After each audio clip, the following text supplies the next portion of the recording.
नमस्कार, मैं पिंकी लवानिया। स्वागत है आप सभी का आगरा डायरी न्यूज में। आज की अहम खबरों से पहले डालते हैं नजर हेडलाइंस पर। सदर बाजार में निर्माण पर सवाल, छावनी क्षेत्र में नियमों की अनदेखी। भारत अमेरिका व्यापार समझौता, किसानों पर क्या पड़ेगा असर? आगरा में जिनागम पंथ दिवस पर आस्था का संगम, गुरुओं के बताए मार्ग पर चलने का लिया संकल्प।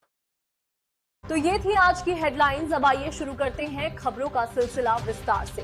सबसे पहले इस वक्त की बड़ी खबर। आगरा छावनी के सदर बाजार स्थित प्रॉपर्टी नंबर 4/16, जो कभी ब्यूटी टेलर के नाम से जानी जाती थी, आज अग्रवाल फूड कोर्ट के रूप में संचालित हो रही है। सूत्रों के अनुसार यहां छत पर बिना अनुमति अवैध निर्माण किया जा रहा था। बताया जा रहा है कि काम रेस्टोरेंट के दरवाजे बंद कर चोरी छिपे कराया जा रहा था। इसी क्रम में चाट गली स्थित दुकान संख्या 4/16 में कथित रूप से बेसमेंट खुदाई भी सामने आई, जबकि छावनी नियमों के तहत इसकी अनुमति नहीं मिलती। आगरा कैंटोनमेंट बोर्ड की टास्क फोर्स टीम के सुपरवाइजर संजीव संतोष ने मौके का निरीक्षण कर कार्य रुकवाया। स्थानीय लोगों का कहना है कि कैंटोनमेंट एक्ट के तहत बिना अनुमति निर्माण पूरी तरह अवैध है। अब सवाल यह है, क्या सख्त कार्रवाई होगी या मामला ठंडे बस्ते में जाएगा? छावनी क्षेत्र संवेदनशील माना जाता है, ऐसे में जरूरी है कि नियमों का पालन सख्ती से हो और पारदर्शिता बनी रहे।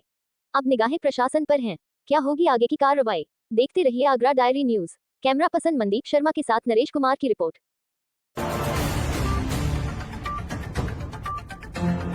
भारत और संयुक्त राज्य अमेरिका के बीच प्रस्तावित व्यापारिक और टैरिफ समझौते को लेकर देश भर में बहस तेज हो गई है।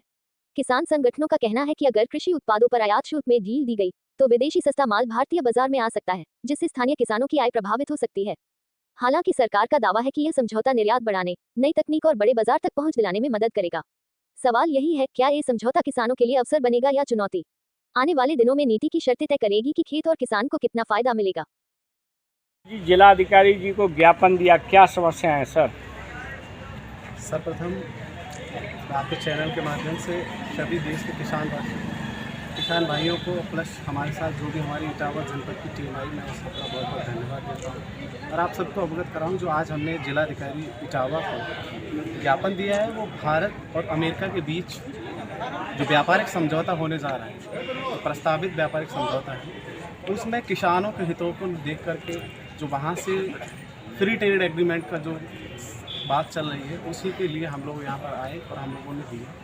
और महामहिम राष्ट्रपति जी को हम लोगों ने ज्ञापन दिया है। इसमें हम लोगों ने कहा है कि किसान जो हमारे ग्रामीण है या जो गांव में मजदूर भाई महिलाएं हैं, तो पशुपालन और कृषि कार्य करते हैं, उनके हितों को ध्यान में रखते हुए हम लोगों ने मुद्दों पे महामहिम जी का ध्यान आकर्षित किया है, जो भारत सरकार को निर्देशित करे कि जो एक तरह से टैरिफ लगाया जा रहा है अमेरिका के साथ, पहले 50%, अब वो बताया गया कि 18%।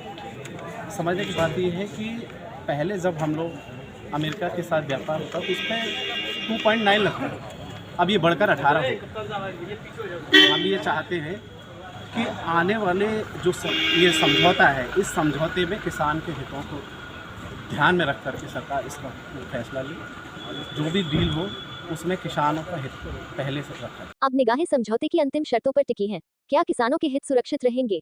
बड़ी अपडेट का इंतजार कीजिए। इटावा से आगरा डायरी न्यूज के लिए कैमरामैन अफजाल अंसारी के साथ इकबाल कुरैशी की रिपोर्ट।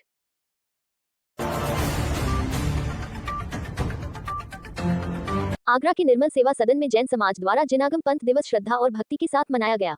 कार्यक्रम की शुरुआत गुरुओं के वंदन से हुई, जिसके बाद धर्म ध्वज का ध्वजारोहण किया गया। वातावरण धार्मिक गीतों और मंगलाचरण से गूंज उठा। समाज के लोगों ने कहा कि ये दिवस हमें आत्मशुद्धि, संयम और सदाचार का संदेश देता है। आचार्य श्री के बताए मार्ग पर चलने और जीवन में अहिंसा व सत्य को अपनाने का सभी ने सामूहिक संकल्प लिया। साथ ही समाज में किसी भी प्रकार के अपराध और अनैतिक कार्य से दूर रहने का प्रण भी दोहराया गया। भगवान के ज्ञान कल्याण के उपलक्ष्य में आचार्य श्री विमल सागर जी महाराज ने सन 2013 में हमें जिनागम पंथ का नारा दिया था। भगवान का ज्ञान कल्याण था उस दिन उस वजह से उन्होंने ये नारा दिया कि जिनागम पंथ एक है, सभी पंथ एक है, चाहे श्वेतांबर हो चाहे दिगंबर हो, सभी पंथ एक है और सबका एक ही पंथ, एक ही नारा, जिनागम पंथ जयवंत हो, जिनागम पंथ जयवंत हो। क्या है और क्या क्या रहा?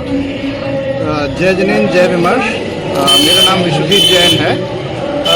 आज आदिनाथ भगवान का केवल ज्ञान दिवस है, जिस अवसर पर आचार्य विमर्श सागर जी महामुनिराज के संकेत पर जिनागम पंथ दिवस के रूप में इसको मनाया जा रहा है। आज यहाँ काफ़ी भव्य रूप से ध्वजारोहण किया गया और एक जय विमर्श फार्मेसी की ओर से एक जिनागम पंथी आरोग्य किट का भी वितरण किया गया और इसमें अत्यधिक लोगों ने भाग लिया और बहुत अच्छे स्तर से कार्यक्रम मनाया। किस तरह का संदेश दिया गया आज ये दिवस मना के और क्या? हमने धर्म के प्रचार एवं प्रसार के लिए भगवान आदिनाथ भगवान का जो किया गया और ध्वजारोहण किया गया, तो उस पर्पज से काफ़ी अच्छा प्रोग्राम रहा। इसके लिए मैं समाज के लोगों को धन्यवाद देता हूँ जिन्होंने इसमें बढ़ चढ़ करके भाग लिया। ठीक, क्या रहा आज ये दिवस मनाया गया, क्यों मनाया गया और क्या? आज आदिनाथ भगवान का जन्म कल्याणक दिवस के रूप में मनाया गया।